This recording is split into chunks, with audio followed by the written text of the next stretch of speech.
News 24 घडामोडी श्वास चालू घडामोडींचा। अहिल्यानगरमधून एकाच दिवशी 2 अल्पवयीन मुलींना पळविले। शहरासह जिल्ह्यात मुली पळविण्याच्या घटनांत वाढ। सध्या शहरासह जिल्हाभरात अल्पवयीन मुलींना फूस लावून पळवून नेण्याच्या घटना वाढत असतानाच आणखी 2 मुलींना नगर शहरातून फूस लावून पळवून नेल्याची घटना घडल्याने पालक वर्गामध्ये खळबळ उडाली आहे।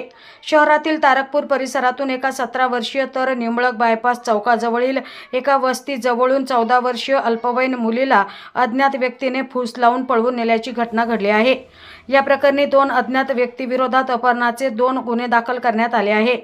पोलिसांनी अज्ञात विरुद्ध गुन्हा दाखल केला आहे। दरम्यान अलीकडच्या काळात शहर व जिल्ह्यात अल्पवयीन मुलींना फूस लावून पळवून नेण्याच्या घटना वाढत असून पोलिसांसमोर त्यांचा छडा लावण्याचं आव्हान उभे ठाकले आहे। प्रतिनिधी स्वामी गोसावी, न्यूज 24 घडामोडी, अहिल्यानगर।